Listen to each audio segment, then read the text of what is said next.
El Chucky Lozano pasó de ser el orgullo de México a convertirse en otro jugador arrogante que se pierde por la fama.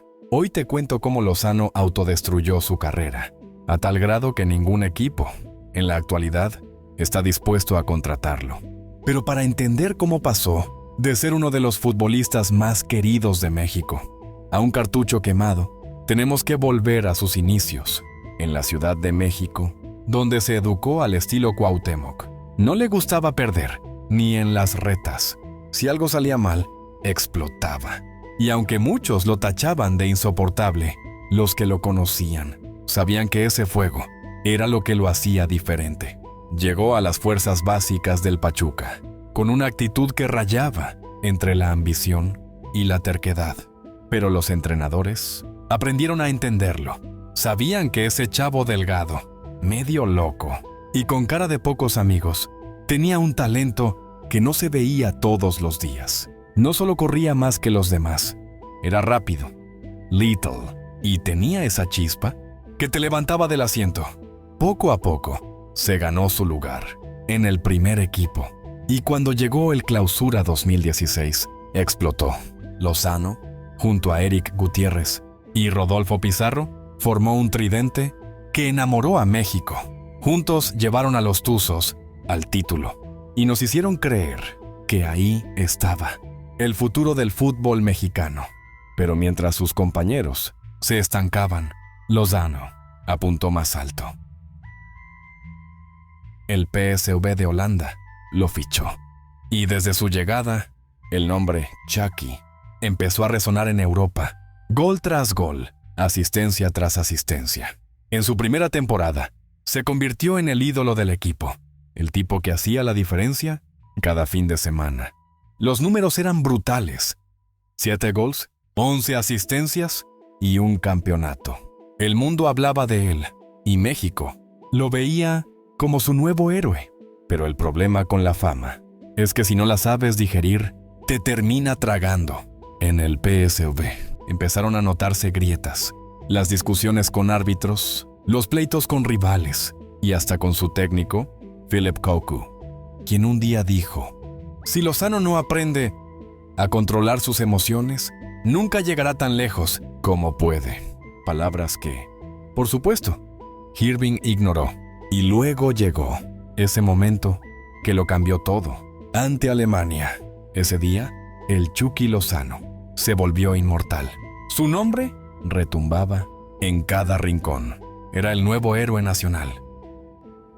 Pero ese grito de gloria también fue el inicio de su caída, porque después de tocar el cielo, empezó a creerse intocable. Pasó de ser el chavo hambriento que quería comerse al mundo, al jugador que pensaba que ya lo había conquistado. Su fuego competitivo se convirtió en soberbia, y esa humildad que lo llevó a lo más alto se perdió en el camino. Aún así, los goles seguían llegando, y entonces el Nápoles apareció. Más de 40 millones de euros. El mexicano más caro de la historia, el sueño europeo hecho realidad. Pero el problema no era el dinero, era la actitud. Lozano no llegó a Italia con hambre, llegó con ego, y en un vestidor lleno de estrellas, el ego pesa más que los goles. Primero con Ancelotti, luego con Gattuso. Nada funcionó, poco juego, muchas críticas, y cuando el entrenador lo corrió de un entrenamiento por falta de compromiso, el mito empezó a derrumbarse. Sus gestos, sus caras, su molestia al salir de cambio, todo reflejaba que ya no era él mismo. Y cuando declaró que quería jugar en un club más grande que el Nápoles, la afición no se lo perdonó. Tuvo que salir a disculparse públicamente, pero sus disculpas llegaron demasiado tarde. Al final, el Chucky se fue de Nápoles, sin gloria, sin cariño y sin legado. Regresó al PSV, donde esperaba volver a retomar su nivel y quizá poder dar ese salto a un grande de Europa, como había declarado. Sin embargo, en Países Bajos no volvió a aparecer en las portadas por su rendimiento. Más bien, volvió a desfilar por su mala actitud, particularmente con la selección, con la que tuvo un incidente muy extraño, cuando los directivos lo dejaron sin un boleto de primera clase. Esto lo enloqueció, a tal grado que la federación terminó por vetarlo durante un tiempo. Debido a esta clase de berrinches, Lozano declaró públicamente que le faltaron al respeto. ¿Cómo era posible que a un jugador con su trayectoria lo dejaran sin un boleto de primera clase? Las declaraciones de Lozano expusieron su arrogancia, debido a que éste no aportaba absolutamente nada a la selección. Era bien sabido que jugar con Lozano era como jugar con 10. Chucky jugaba para sí mismo, intentando revivir su mejor momento una y otra vez. Pero eso nunca sucedió. Quizás por ese motivo decidió dejar el viejo continente en favor de la comodidad en Estados Unidos. Lozano se convirtió en el primer jugador franquicia en la historia del San Diego FC. Los dueños esperaban que Lozano fuera su Carlos Vela, y durante esa temporada inaugural, así fue. El Chucky anotó tantos goles que incluso le perdonaron su berrinque en la selección. Todo parecía estar encaminado para que Lozano estuviera contemplado para la Copa del Mundo. Pero cuando mejor se veía Lozano, su mala actitud volvió a costarle su lugar en el San Diego. Todo ocurrió luego de que éste fuera sustituido al medio tiempo ante el Houston Dynamo, algo que enloqueció a Lozano.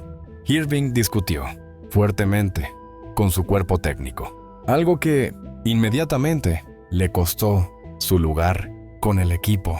La directiva lo terminó suspendiendo, y tras dicho castigo, el Chucky no volvió a disputar un partido como titular.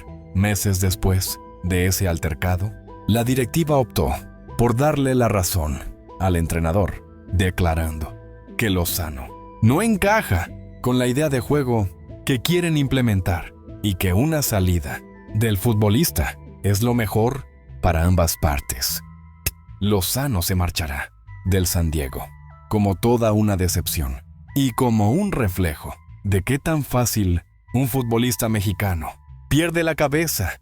El Chucky, en su momento, prometía ser el nuevo ídolo de México.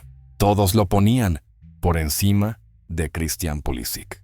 Pero hoy, con apenas 30 años, Lozano se encuentra sin posibilidades de encontrar un equipo que quiera pagarle casi $8 millones por año, porque Lozano no está dispuesto a rebajarse el sueldo. Quiere continuar jugando, pero seguir cobrando como jugador franquicia. Los últimos rumores lo colocan en Atlanta United, Cruz Azul o con algún equipo de Grupo Pachuca. Sea cual sea su próximo destino, es verdaderamente lamentable ver cómo nuestros futbolistas se pierden gracias a su arrogancia, y todo es culpa de la afición que los idolatra antes de tiempo.